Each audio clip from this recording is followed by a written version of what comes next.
అందరికీ నమస్కారం అండి. మరి మొన్న సింహాచలంలో సింహాద్రప్పన్న కళ్యాణం జరిగింది, మీ అందరికీ తెలుసును.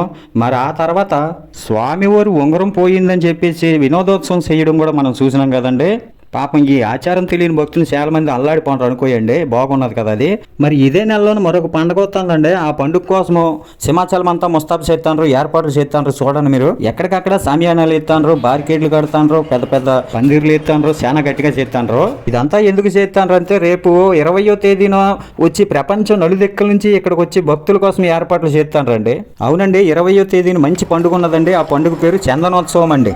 చందనంలో కనబడి స్వామి ఆ రోజు మనకి నిజరూప దర్శనం ఎత్తాడండి. అదే చందనయాత్ర అక్షయ తృతీయ రోజు వస్తుంది. అది ఏప్రిల్ 20వ తేదీ అండి. ఆ రోజున స్వామివారు నిజరూప దర్శనం ఎత్తారు కాబట్టి ప్రపంచవ్యాప్తంగా ఉన్న భక్తులు ఆ రోజున ఇక్కడ చేరుకుంటారండి. చాలా ఘనంగా ఉంటుంది. మరి గత ఏడాది చందనోత్సవంలో అపశృతి జరిగిందండి, అది మనందరికీ తెలుసును. మరి అందుకని ముందు జాగ్రత్త సరిగా కట్టుదిట్టంగా చేస్తాను. అయితే మొన్న కళ్యాణం జరిగినప్పుడు కూడా ನಾನು చూసినానండి, ఎక్కడ అంబులెన్స్ కానీ లేకపోతే ఫైర్ ఇంజిన్లు కానీ కనబడలేదు. కానీ చందనయాత్రకి ఖచ్చితంగా అంబులెన్స్లు ఎట్టాలా, ఫైర్ ఇంజిన్లు ఎట్టాలా, కట్టుదిట్టమైన చర్యలు చేపట్టాలా అనేసి ఆ సింహాచలం దేవస్థానం వాళ్ళని, ఆ ఈవో గారిని నన్ను కోరుకుంటానండి. జిల్లా కలెక్టర్ గారికి కూడా నేను ఇదే విజ్ఞప్తి చేస్తానండి. సంవత్సరానికి ఒక్కపాలి మాత్రమే వచ్చి ఈ స్వామివారి నిజరూప దర్శనం చూడాలంటే ఎంతో అదృష్టం ఉండాలండి. అవకాశం దొరికిన ప్రతి ఒక్క భక్తులు కూడా రాయండి, చూడండి, స్వామివారి ఆశీస్సులు పొందండి. ఉంటానండి మరి.